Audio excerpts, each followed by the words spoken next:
Amigos televidentes del canal Zoom, nuevamente muy grato estar con ustedes, no solamente a través de nuestra señal en streaming, de nuestra señal satelital, sino a todos aquellos que llegan al programa a través de nuestros podcasts en el canal de YouTube. Tenemos, siempre nuestros invitados son muy especiales, pero acabamos de salir, estamos en las instalaciones de la Escuela de Ingenieros Militares en Puente Aranda, y estamos con el profesor Edgar González, un experto en el tema de la nanotecnología. Es un físico que tiene además su título de magíster, doctorado, postdoctorado. ¿Qué sigue después de un postdoctorado, profe? Bienvenido, qué gusto que está con nosotros. Muchas gracias y gracias por su gentil invitación.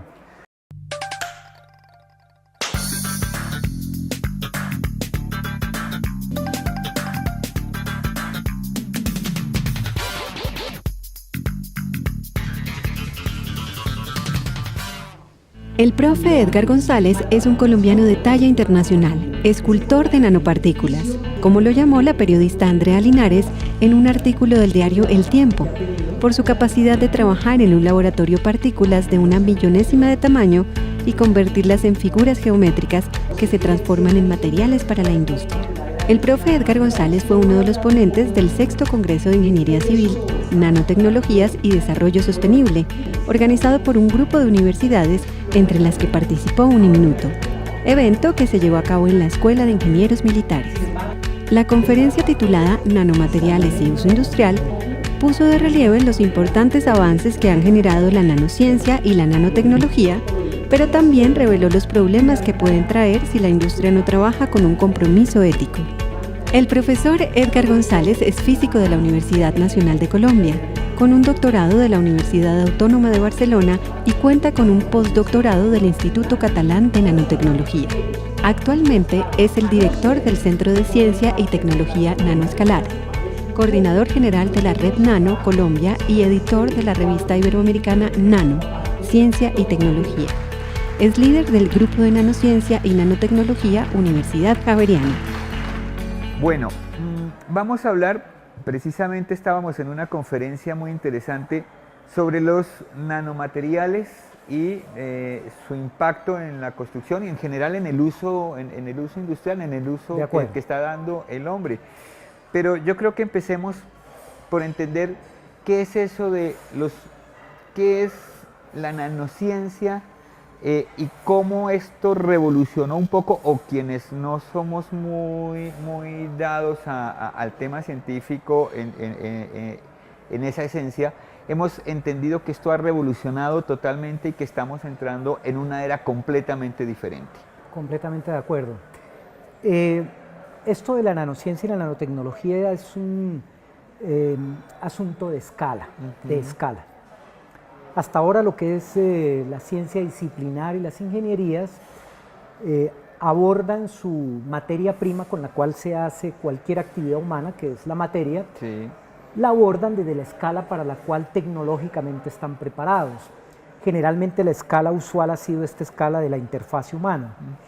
Aunque la ingeniería civil ha realizado ingeniería de materiales a escalas sorprendentes, sin embargo, es lo que la interfaz humana nos permite apreciar y lo que hasta ahora las capacidades para indagar, para estudiar, para evaluar la materia nos permitían.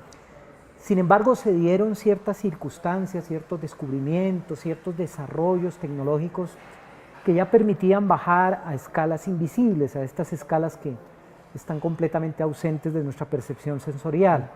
Y son escalas cercanas a la misma base de la estructura de la materia, que son los átomos, escalas cercanas a los átomos sin ser la escala de los átomos. Esas escalas son de las de los nanómetros. Un nanómetro es tomar un metro y dividirlo en unas mil millones de partes y tomar una de esas partecitas. Es una cantidad excesivamente pequeña. Y ahí la materia, esas escalas tan pequeñas, presenta propiedades diferentes, novedosas, a las que estamos acostumbrados en el mundo que percibimos. Entonces la nanotecnología es controlar la materia a esas escalas y proyectar sus potenciales usos. Y la nanociencia se dedica a investigar, a comprender y a obtener toda la información relevante para hacer que la ingeniería haga posible todos estos potenciales usos y desarrollos. Bueno, el profesor nos explicaba, el profe Edgar nos explicaba un poco cómo ha sido ese proceso de ese manejo de los materiales y qué es lo que nos permite que hoy en día podamos tener ya ese control, ¿no? Y entonces son varias características. ¿Cuáles son esas características que se están dando para poder controlarlos? Ante todo, uno de las ventanas más importantes que se abrieron para poder acceder a este mundo extraordinario de lo que llamamos nanomateriales, nanoobjetos, fue la capacidad de desarrollo de ciertos instrumentos que ya permitían acceder a la materia. Uno de ellos es lo que se denomina un microscopio de sonda, de aguja, que permitía descender hasta la escala de los átomos, manipularlos, moverlos y coreografiar un poco la manera como se distribuían.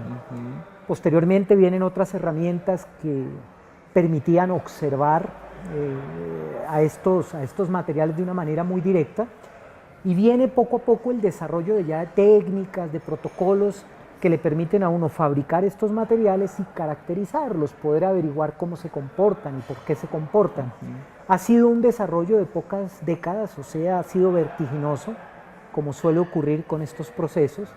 En 10, 15, 20 años se logran avances que anteriormente se alcanzaban en 100 o 200 años, a una velocidad que realmente sorprende. Entonces, las principales herramientas han sido estas capacidades instrumentales que abrieron las posibilidades. Y al igual que el uso de teorías de comienzos del siglo pasado, teorías sobre el átomo, teorías sobre las moléculas, que se engloban en lo que se llama la física cuántica. La física cuántica fue otra de las ventanas que le permitió a la ciencia y a la tecnología acceder a estas extraordinarias dimensiones que nos tienen maravillados. Claro. Estamos hablando de un periodo de cuántos años en este, como digamos, entre el lograr llegar a acceder a él y ya tener unos desarrollos de producción fuertes. Podríamos pensar, para ponerle un contexto histórico, ya desde la década de los 80 se empiezan a dar, a pesar de que la palabra nanotecnología se formula por primera vez en la década de los 70, sin embargo, desde la década de los 80 ya empiezan a darse desarrollos importantes que, a juicio de los laboratorios, de los gobiernos, etcétera, se potenciaba como un área del conocimiento muy promisorio, ¿no? Ahora hablemos en qué se está usando, en dónde estamos nosotros no viéndolos, porque precisamente esa es su característica, que no los vemos, pero los estamos usando y estamos aprovechando como esas posibilidades que nos ha dado esta nanotecnología. Lo impactante de esta transición es la capacidad para abarcar prácticamente todos los quehaceres, todas las áreas del conocimiento. Es difícil encontrar un área que quede excluida. Se está impactando la industria automotriz, la industria textil, las áreas de la salud, en diagnóstico, prevención, tratamiento. Se está impactando de manera sobrecogedora en el área de la construcción, precisamente. Se está impactando en lo que tiene que ver directamente con herramientas para hacer frente a crisis ambiental, al problema energético, al problema de alimentos, agricultura. Se está impactando en algo que podría considerarse un poco ajeno, y es en la percepción social del conocimiento.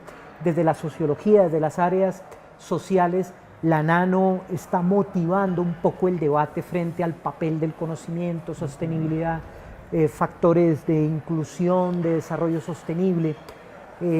Lo difícil sería encontrar un área que no esté cubierta en una u otra manera por esta transición que llamamos de la era nanoescalar.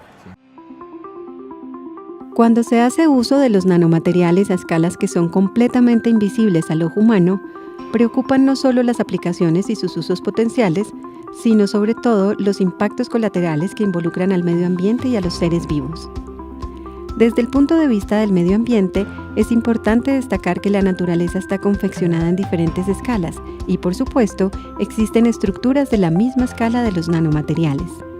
Es decir, hay nanomateriales que no provienen de la ingeniería, sino de la evolución natural y se dan de una manera tal que se puede decir están relativamente balanceados. Lo que preocupa con la incorporación de estos materiales de laboratorio al ambiente es que se cambien drásticamente los niveles de concentración originales en la naturaleza. En palabras del profe González, no podemos satanizar a un material como el mercurio porque es un elemento químico que cumple sus funciones. Es la mala distribución del mercurio y su interacción lo que puede causar problemas. Así las cosas, el problema ambiental estaría en tratar de cambiar los balances de concentración en aire, suelos y agua que se requieren para el funcionamiento de la vida natural como la conocemos. La incorporación de materiales que modifiquen esas concentraciones podrían generar impactos en la salud humana y en el equilibrio de los seres vivos. Es allí donde tenemos que preocuparnos drásticamente, afirma el profe Edgar González. Estos nanomateriales trabajados sin responsabilidad, cuando son incorporados al medio ambiente, empiezan a reducir su tamaño y a medida que reducen su tamaño, se hacen mucho más reactivos de lo que eran en el momento de ser confeccionados. Esta reactividad podría causar importantes modificaciones en la flora, en la fauna y en el ser humano. La idea es tener la suficiente capacidad para gestionar el conocimiento sobre cómo es el ciclo de vida de estos nanomateriales, dejarlos en situaciones de total seguridad, con matrices que no permitan que migren al ambiente y que no tengan la opción de convertirse en elementos de alto riesgo. Sin evaluaciones que generen seguridad, no hay la posibilidad de poder afirmar que el material está listo para volverse un producto de consumo. Por eso es necesario regular las dinámicas que autoricen que un material pueda ser parte de un producto del consumo humano o que aliente cualquier tipo de industria en el quehacer cotidiano de la sociedad. Me surgen muchas preguntas, pero hay una que me parece vital en este momento, en esta carrera de globalización tan tremenda en la que estamos con unos capitales y unas búsquedas del dominio de los negocios, de la industria, como de abarcarlo todo. Así es. ¿Hasta dónde somos capaces de regular esa ambición humana? O sea, es decir, esa ambición económica del dinero, que pues no nos digamos mentiras, sin la nanotecnología ha puesto al planeta en ciertas dificultades. Uno podría pensar, este manejo de esa nanotecnología no podría poner en riesgo, con un manejo irresponsable, todavía más el peligro, por ejemplo, del planeta y de la vida. Yo pensaría que estas emergencias o estos avances disruptivos como es la nanotecnología puede ser una poderosísima aliada en la historia de la humanidad. Voy a atreverme a decir algo que puede sonar un poco extravagante. Nunca hemos tenido la oportunidad que tenemos de hacer de una herramienta un factor de desarrollo sostenible, de mejoramiento ambiental. El problema es de gestión. La nano por sí es una solución y una solución de un impacto sobresaliente. El único aspecto que uno anotaría allí es un manejo precavido, un manejo responsable y dar los tiempos apropiados. Lo que usted comenta de que en ocasiones la presión industrial y comercial por sacar productos y de alguna manera satisfacer las dinámicas de los mercados puede de alguna forma empezar a deteriorar esta gestión. Si tenemos la paciencia suficiente, si tenemos un poco la prudencia suficiente, la nano va a ser nuestra aliada para afrontar, repito, un problema que ya coloca al planeta en situación dramática frente a la escasez de agua potable, frente al problema de disponibilidad alimentaria sana, seguridad alimenticia, etc. Entonces yo pensaría que con algo de suerte y con algo de trabajo responsable podemos hacer a la nanotecnología una poderosísima aliada más que un factor que incremente los problemas de los que actualmente estamos un poco preocupados. El profe Edgar nos explicaba en la conferencia precisamente acerca del óxido de titano que se está usando mucho ya dentro de la industria, se está aplicando en temas de construcción y demás, pero que en ese ciclo que ha llegado tan alto de expectativa, ahora tiene un descenso enorme porque está empezando a detectar temas de peligro cancerígeno que, aunque si no se han detectado para el hombre, ya se está detectando en algunos animales. Así es. El poder contar con lo que se llama apropiación de tecnologías, dentro de las cuales se incluye la materia prima que hace que esas tecnologías existan, como el caso que usted muy bien menciona, que es el caso del óxido de titanio, que ha sido un material paradigmático, del cual pues gozamos de muchísimas ventajas y beneficios. Dispuesto ese material en condiciones de interacción directa, por ejemplo, inhalación o contacto directo con seres vivos, si llegara a verificarse que tiene factor de riesgo en seres humanos, nos obliga a pensar un poco que hay que acomodar las formas como implementamos estos materiales. Yo pienso que el óxido de titanio podría seguirse utilizando, pero ya en condiciones de seguridad, empaquetado muy bien, que no vaya a tener la más mínima posibilidad de que pueda migrar a un ambiente de exposición para ambiente y seres vivos. Y así va a pasar con muchos de los materiales que van a aparecer. Llegamos al pico de expectativas, en ese pico aún no tenemos la información sobre riesgo. Una alianza estratégica con estos materiales, voy a poner un ejemplo muy sencillo, para materiales en los cuales tengamos controlado el ciclo de vida, podamos saber exactamente que son inocuos, nos llevan a facilitar mucho las cosas. Y hablando ahora que cae un torrencial aguacero, que tenemos una pérdida de disponibilidad de agua potable, a pesar de que a veces nos ahogamos en agua, la disponibilidad de agua potable se está reduciendo dramáticamente. Me gustaría, por ejemplo, mostrar qué podría hacerse con los nanomateriales. Este es un sensor. Lo curioso es que no vemos allí tecnología electrónica, no vemos grandes elementos que configuren el sensor. Está hecho con un papelito, ¿no? Esto nos permite de una manera muy directa tener un conocimiento preciso de si en el agua hay algún contaminante peligroso como el mercurio o como el arsénico. Un dispositivo que cualquier miembro de una comunidad que tenga factor de riesgo en el río que alimenta sus viviendas pueda saber si hay riesgo o peligro de estar consumiendo algún metal pesado que tiene implicaciones de salud muy importantes. Algo que interesa en estas tecnologías es que en muchos casos se simplifican. La nanotecnología facilita la simplicidad, no complica la tecnología, la hace simple, la hace portable, la hace muy accesible. Y un poquito en respuesta a la escala de la que estamos hablando, reduce mucho la escala en la cual podemos acceder a medidas que antes necesitábamos con equipos voluminosos o bastante aparatosos, ¿no?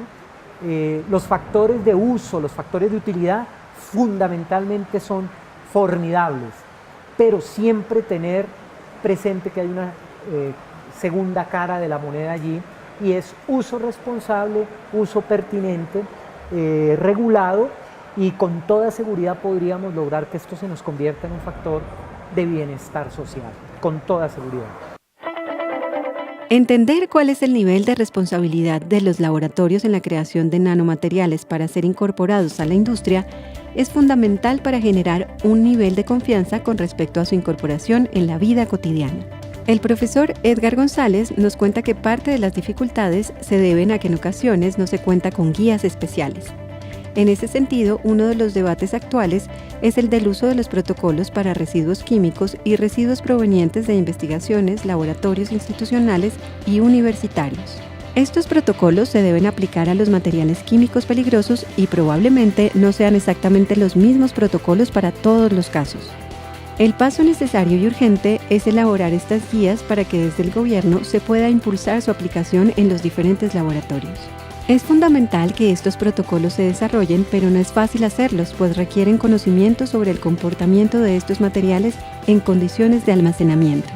Parte del problema es que la construcción de los nanomateriales a veces se da de una manera muy rápida. De alguna forma se tiene conocimiento de manejo de sustancias peligrosas y muchos de estos protocolos se aplican al manejo de nanomateriales. Pero falta aplicarlos de manera adecuada y tener medidas de protección para estudiantes investigadores u obreros, en el caso de fábricas de producción, que estén expuestos. Se requiere de la implementación de trajes y de máscaras de seguridad, que son especiales en muchos casos y tienen que responder a normas específicas para lograr reducir al máximo el riesgo y el impacto en las personas que están potencialmente expuestas. Buena parte de esta labor debe ser compromiso de la academia, tema en el que por suerte están trabajando nuestras universidades. Se está avanzando, pero falta mucho camino por recorrer, afirma el profe Edgar González. Podríamos hacer un poco esa relación de ese imaginario que el ser humano durante muchos años tuvo como de la dimensión de las cosas. Sí. Y la nanociencia y la nanotecnología viene y nos muestra que la esencia está en las partículas más pequeñas, quizás no las más elementales, porque es precisamente a través de ellas que se ha compuesto el mundo, y que el mundo es mucho más allá de lo que realmente vemos. Así es. Lo lindo de todo esto, como usted bien lo dice, los que modestamente trabajamos en estas cosas, tenemos que ajustar nuestro imaginario, como usted bien lo comenta.